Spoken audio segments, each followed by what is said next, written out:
Good afternoon, everyone. My name is Robin Young, and I'm the publisher of Orthopedics This Week. And here are the top 10 orthopedic and spine stories for the week of May 8th, 2023.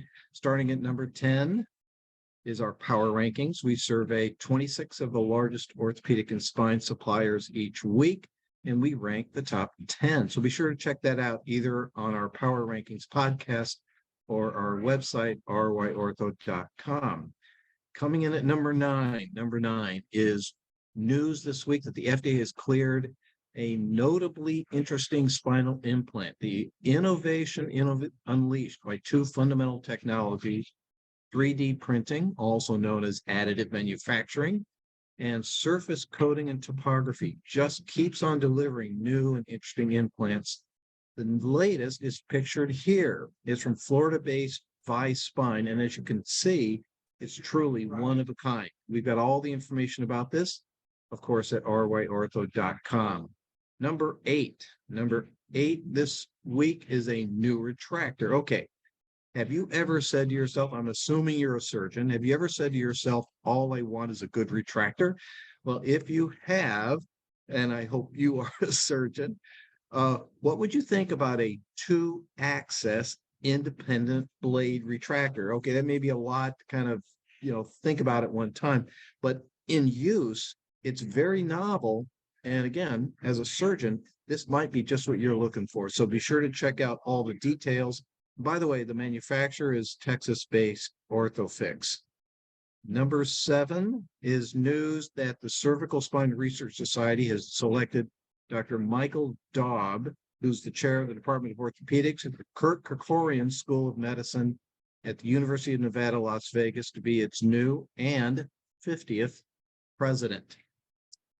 Number 6 story this week is the announcement that Ron Lloyd is the new president of Spinal Elements. Now, Lloyd hails from Aziu Biologics and Mallinckrodt Pharma, neither known for its spinal implant business, but Mr. Lloyd is renowned for his managerial acumen. So welcome to the world of spine, Ron. Number 5. This is a question. The news at number 5 is San Diego's Zenco Medical the world's most innovative spinal implant company? Sounds like fighting words, I suppose. Well, it could be. After all, it is located in Spine Valley. That's where NuVasive, Alphatex, C-Spine, Aurora Spine, and Surgalign and the other fast-growing spine companies are located. Turns out Zenco Medical makes a biomimetic foam implant as well as a very creative single-use spine kit for ASCs. But more important, it is this year's recipient of the Fast Company Award as the world's most innovative spinal implant company. Check it out. Number 4, coming in at number 4 is the news that Sentinel Spine's cervical total discs, the Pro Disc C Vivo and the CSK, doubled in sales in 60 days. 20 years ago, there were probably a dozen or more total disc arthroplasty products. Today, it's a fraction of that, and Pro Disc is the clear number 1 design for all disc arthroplasty, lumbar or surgical. Be sure to check this out at ryortho.com. Number 3 this week is actually not news per se, but history, which sadly, for a majority of spine caregivers, might well be news.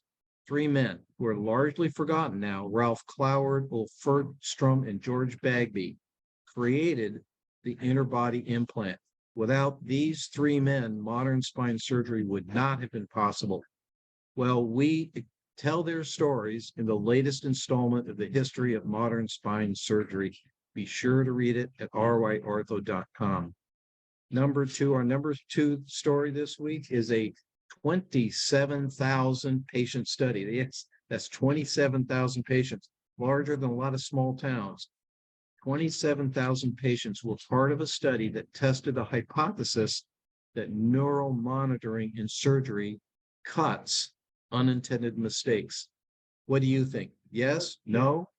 The evidence from 27,000 patients is indeed neural monitoring does benefit spine surgery patients. Details are interesting. Check them out at RY Ortho. And our number one story this week is news that the tiny spine company 4Web is suing the massive NuVasive, now part of Globus Medical, for patent infringement. This is an important case. 3D printing has unleashed an amazing amount of implant design creativity. So it was inevitable that two companies would eventually butt heads over their 3D printing designs. Now, 4Web had invented and patented a unique truss-based design, which absorbed and transmitted spine loads in interesting and clinically relevant ways. A few years ago, NuVasive entered into talks with 4Web to buy the company because of those designs. The talks broke down, and NuVasive created their own, apparently, truss-based design. And now 4Web has filed a lawsuit that goes point by point through the patents and makes a claim, alleges that NuVasive has copied them. It's an allegation, not a fact. This is a lawsuit that every company employing 3D printing to make spinal implants will be following. Stay tuned for sure, and be sure to check out the details at ryortho.com. And those are the top 10 stories in orthopedics this week. Be sure to read these important articles and many more at ryortho.com. And thank you all very much. Have a great week.